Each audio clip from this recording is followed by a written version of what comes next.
Donc, bonsoir à vous. Ce soir, on change un peu le format de ce qu'on fait d'habitude le mercredi soir dans notre étude biblique.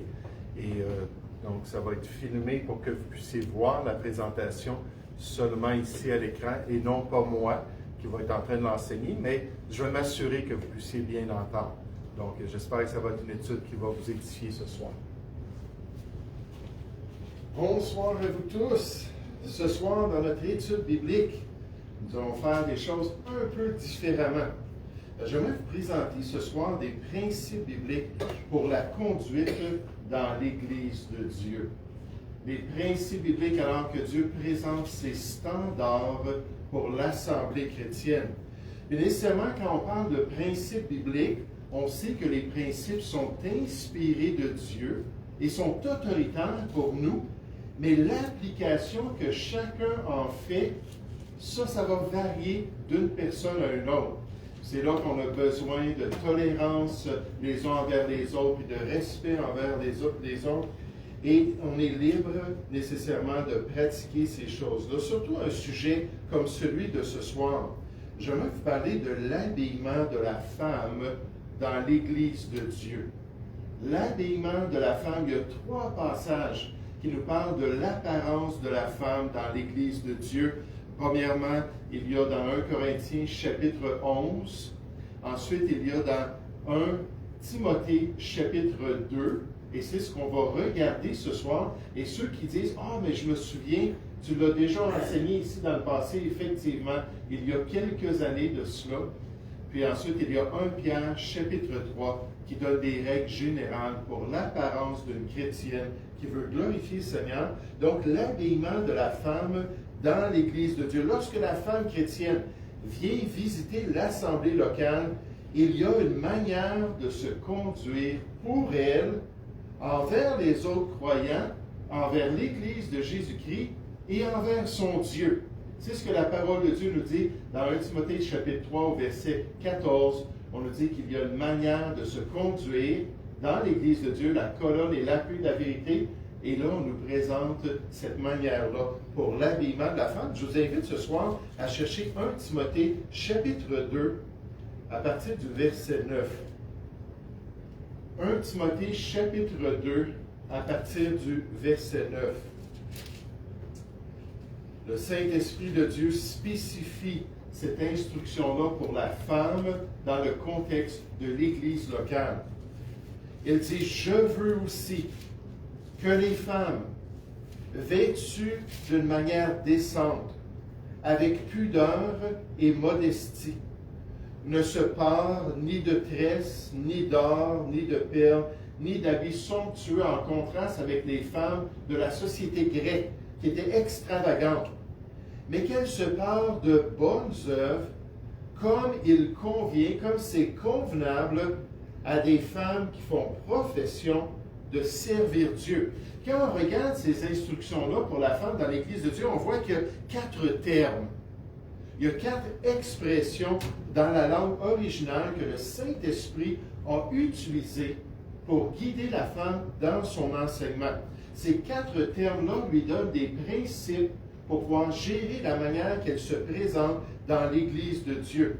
Les 4 termes qui sont traduits en français au verset 9, vêtus d'une manière décente, toutefois dans ma version, mais vêtus d'une manière décente avec pudeur et modestie. Donc là, il y a 3 qualifications ici qu'on nous donne en français, mais dans le fond, dans l'original, il y a 4 termes qu'on va regarder. 4 termes qui nous permettent de comprendre la volonté de Dieu pour la femme chrétienne dans son assemblée. Et voici les 4 termes en particulier. Premièrement, il y a le mot kosmios. On ne se concentre pas là, sur le grec, mais on voit que ce sont les termes utilisés.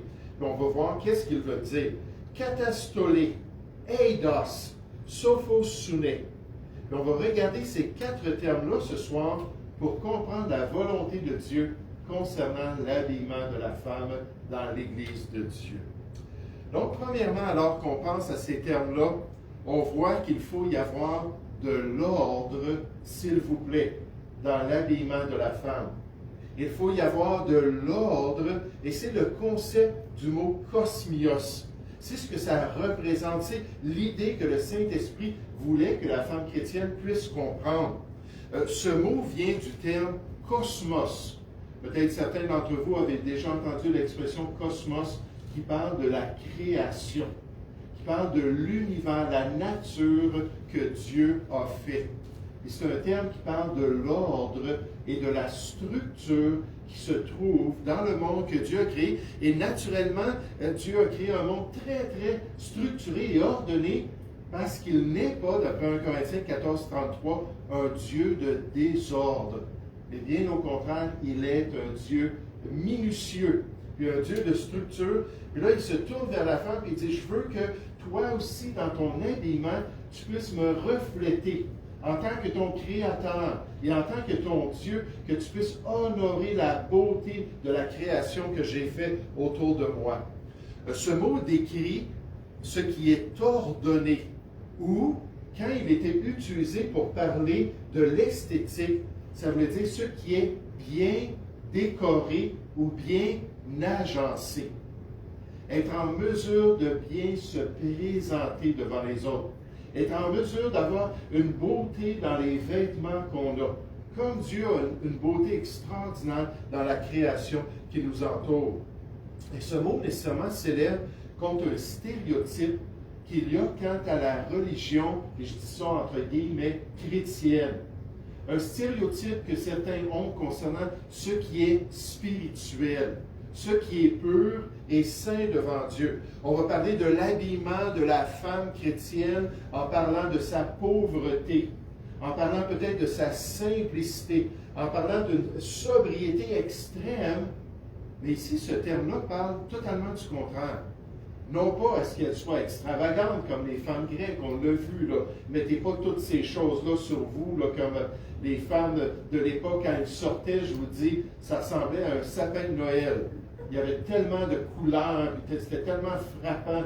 Ils se mettaient des broches dans les cheveux, puis ils amenaient leurs cheveux, des fois, à 2 pieds au-dessus de leur tête, encore une fois, avec toutes sortes de bijoux dedans.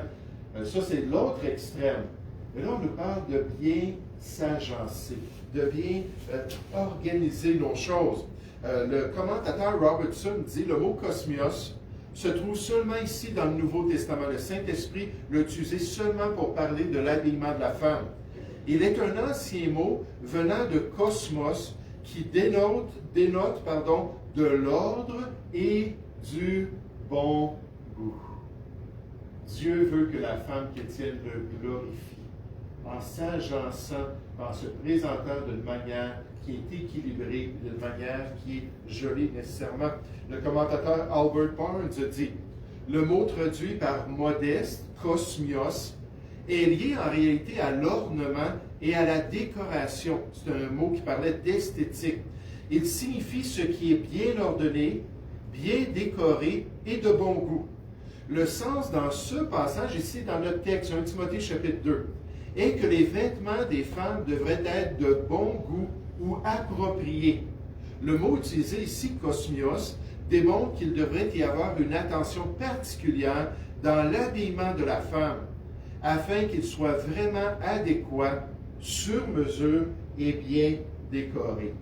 Et dans une étude que j'avais faite sur le sujet, j'avais mis aussi des commentaires personnels. Et là, je me cite moi-même. C'est la première fois que je fais ça, mais je cite qu'est-ce que j'avais donné comme explication. Le terme kosmios décrivait donc le bon goût et l'effort de la chrétienne qui désirait avoir un extérieur reflétant sa dévotion et sa piété envers le Seigneur. Un extérieur qui convient à la sainteté comme c'est ordonné dans Tite chapitre 2. Le Seigneur ne s'attend pas que la chrétienne soit vêtue pauvrement ou d'une manière déshonorable au Créateur de ce bel univers qui nous entoure. Donc ça, c'est la première chose à retenir concernant l'habillement de la femme, de l'ordre, s'il vous plaît. Les femmes doivent prendre le temps de bien agencer les choses pour la gloire de Dieu, la gloire du Créateur qui a fait une création si extraordinaire. Maintenant, le deuxième terme qui est mentionné ici nous parle « on se couvre, s'il vous plaît ». On se couvre, s'il vous plaît. C'est ça le principe biblique qui est lié au mot katastolé, le deuxième terme que le Saint-Esprit a mis dans la parole de Dieu pour nous enseigner. Le mot vient de deux mots dans l'original, kata et stolé. Le premier mot, kata, signifie descendre ou baisser quelque chose. Le second mot, stolé, signifie une longue robe ou une tunique.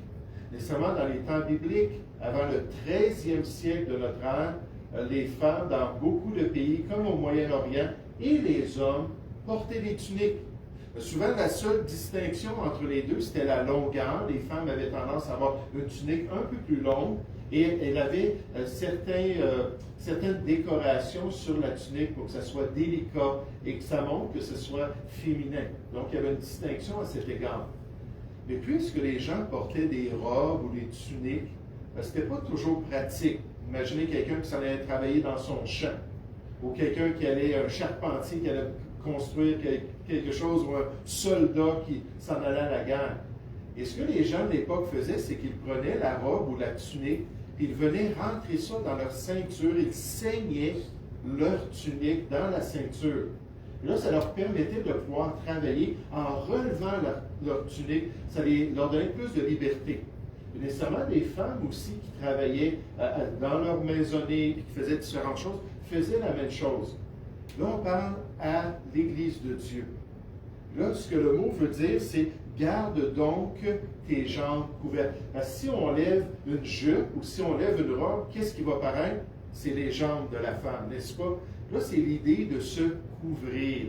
L'idée de ne pas montrer beaucoup de chair, de montrer beaucoup de peau. Donc, un commentateur, encore un spécialiste dans le grec, Robertson, nous dit « Le katastolé est un mot tardif qui parle de laisser descendre. Katastello, c'est le verbe.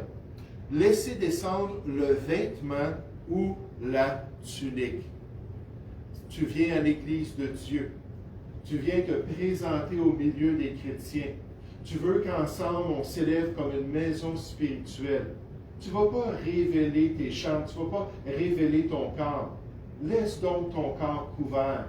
Il ne faut pas être une occasion de chute pour ton frère, une occasion de tentation. Zodiates, il se dit, katastello, le verbe, littéralement, descendre, abaisser, porter vers le bas.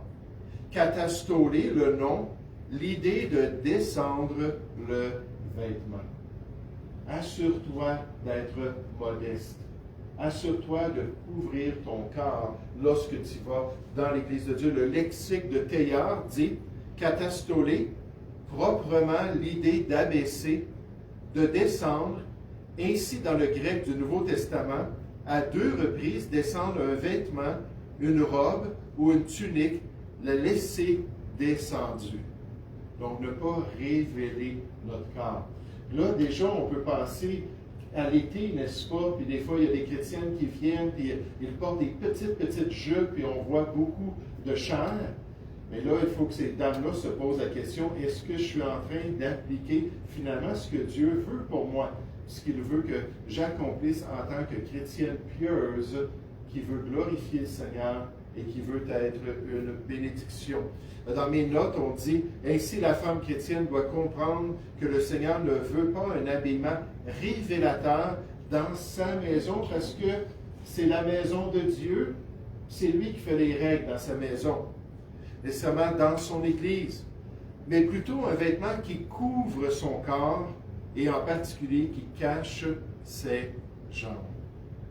Je me souviens du témoignage d'un homme, il y a des années de ça, il était dans une grosse assemblée.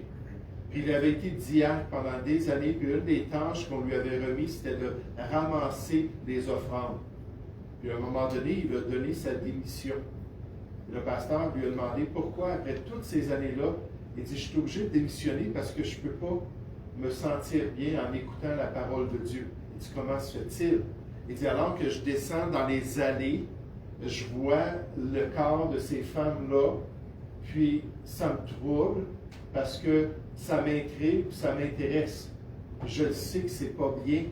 Puis là, après ça, je m'assois dans mon banc, puis là, j'ai la prédication de ce Dieu-là qui est saint, qui est pur. Puis là, je me sens tellement mal que je veux plus.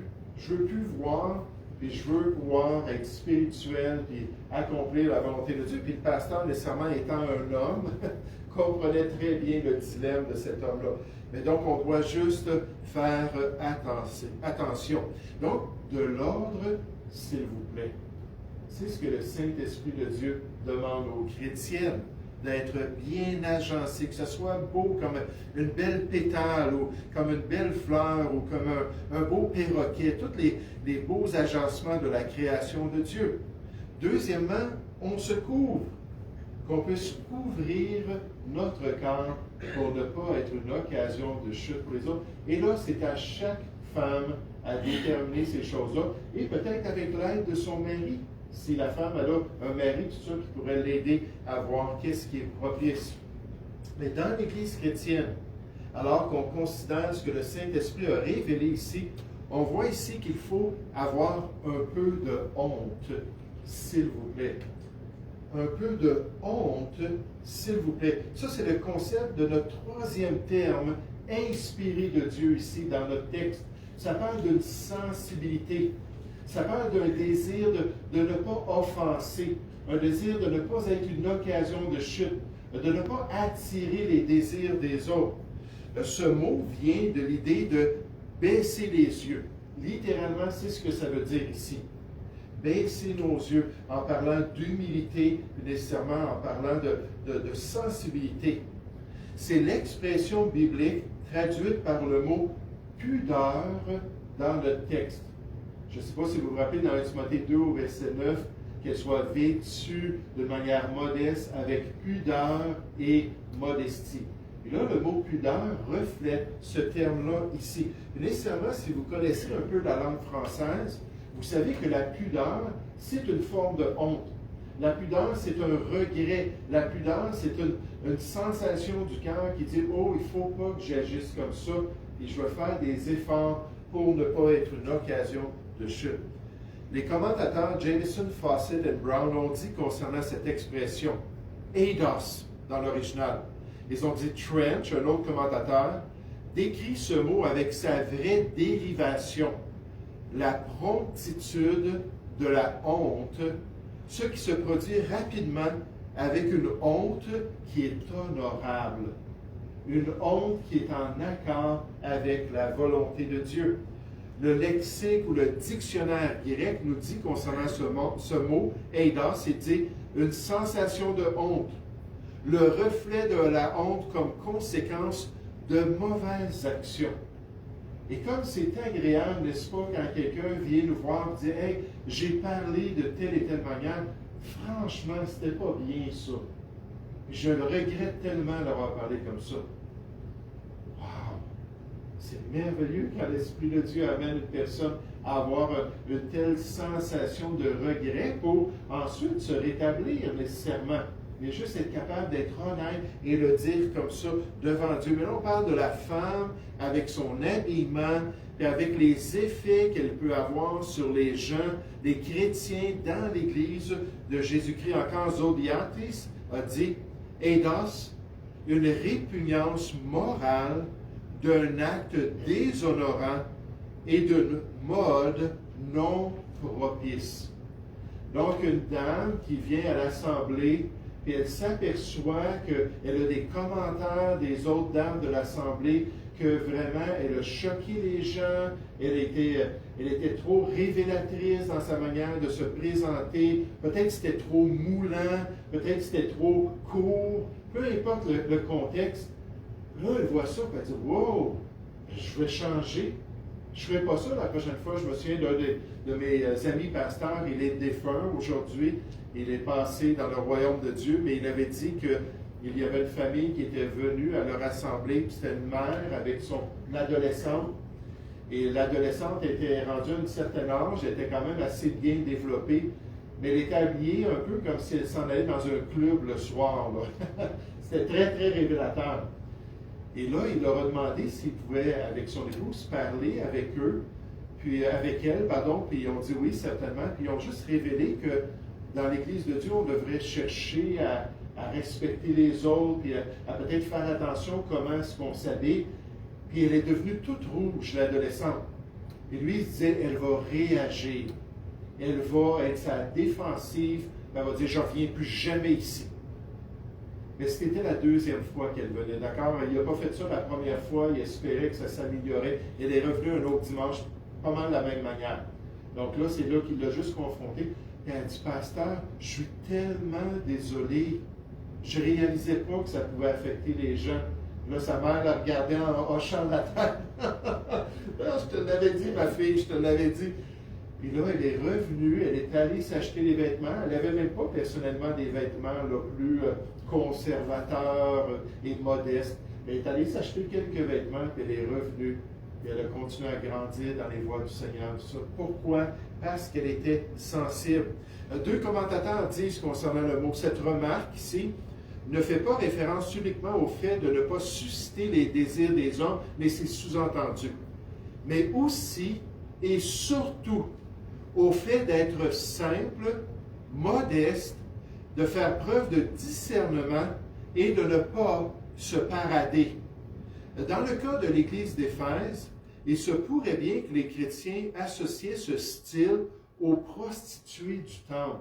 Vous vous rappelez, souvent, après les grandes réunions dans les temples d'idolâtres, il y avait les prêtresses qui sortaient, et elles s'en allaient dans les rues, et elles cherchaient les jeunes gens et les moins jeunes pour leur offrir d'aller coucher avec eux s'ils voulaient adorer leur déesse et commencer à être des disciples dans le temple, parce qu'il y avait un panthéon de différentes divinités. Et pour les encourager à se joindre à leur groupe particulier et avoir une révérence envers tel et tel Dieu ou déesse, il leur offrait de pouvoir coucher ensemble. Ça, c'était une offrande que la femme faisait à sa divinité, et nécessairement, ça amenait plus d'adeptes dans leur groupe. Puis là, en face de ça, peut-être que ces gens-là, en entendant ça, disaient, ouais, je comprends, parce que c'est les gens du monde qui sont comme ça.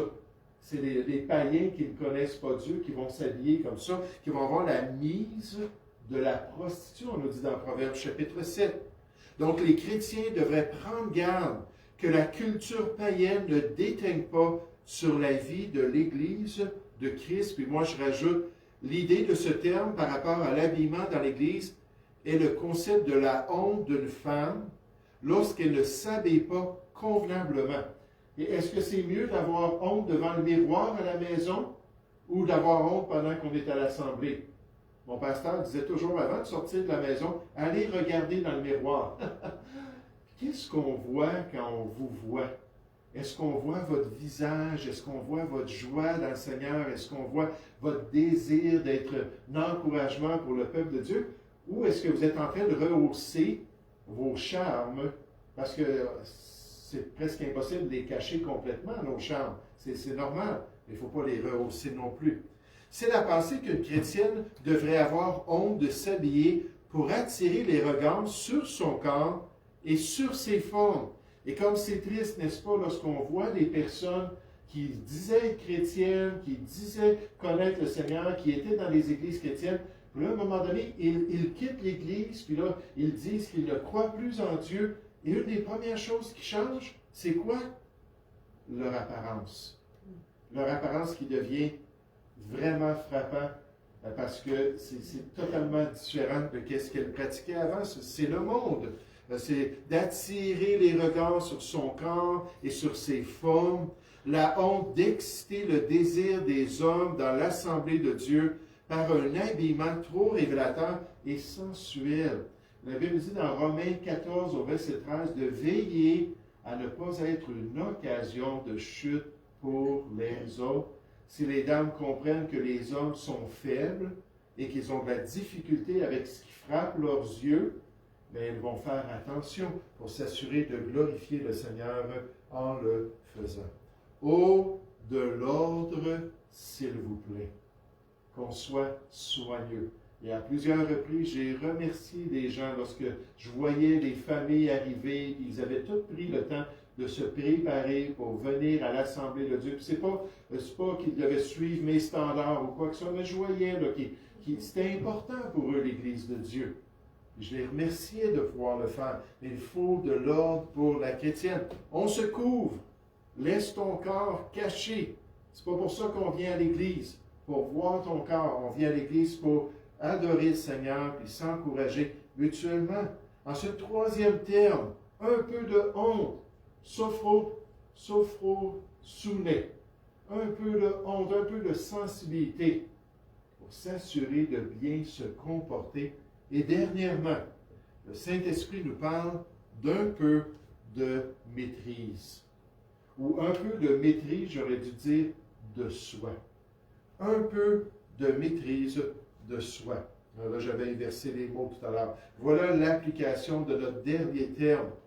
Ce mot vient du concept de la maîtrise dans notre vie, avoir la capacité de bien gérer notre vie. C'est l'idée de ne pas se laisser dominer par les tendances et les habitudes populaires dans notre société. Ce n'est pas tout ce qui est populaire qui est mauvais. Il y a bien des choses qu'on fait, il y a bien des choses qu'on aime, qui sont populaires dans notre société, et c'est neutre, ce n'est pas mauvais en tant que tel. Mais là, c'est de voir au niveau de l'habillement, si on est influencé peut-être par la mode ou influencé par d'autres choses qui nous amèneraient à dépenser de l'argent. Il faut absolument des vêtements de telle et telle compagnie, puis avoir les choses qui sont les plus dispendieuses, puis dépenser beaucoup, mais manquer de maîtrise de soi. Sophrosoune, la maîtrise de soi. Le gouvernement habituel de soi. Je préfère la traduction d'Eliot, ces trois commentateurs disent, une sobriété dans les pensées. L'état bien équilibré de la pensée venant d'une habitude de maîtrise de soi. Le docteur Adam Clark dit, Sophrosoune, la modération qui permet d'éviter les dépenses inutiles. Là, on peut s'imaginer en tant que mari et en tant que père de famille qui dit, bien, ça c'est l'application là, quand on pense aux vêtements. Donc, de faire attention, de ne pas être trop passionné pour des choses qui sont inutiles. La Bible nous dit dans le livre des Proverbes au chapitre 31 que la beauté est vaine. Ça dit la beauté est... il y a une autre expression aussi. Pardon? Non.